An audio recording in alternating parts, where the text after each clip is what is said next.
IFM Report. Halos triple ng dating presyuhan ng Siling Labuyo ang ibinaba ng presyo nito ngayon sa Dagupan City. Kung ang dating 900 hanggang 1,000 pesos na halaga ng kada kilo nito, ngayon sumadsa dito sa 250 pesos.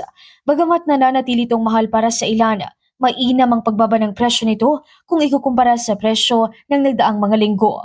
Unti-unti na ring bumababa pa ang presyohan sa ilan pang gulay na nakitaan ng nasa 20 hanggang 30 pesos na ibinawas sa kada kilo tulad ng kamatis, okra, talong, sayote at iba pa. Ayon sa ilang tindera ng gulay, bumaba ang presyo ng kanilang produkto dahil sa pagdami ng supply. Samantala umaasa naman ang mga Pangasinense sa pagsadsad din sa presyo ng ilang mga pangunahing produkto tulad ng bigas at karne. Mula rito sa IFM Dagupan, ito si Idol Ron Nakatatak, IFM. IFM News. IFM News. IFM News.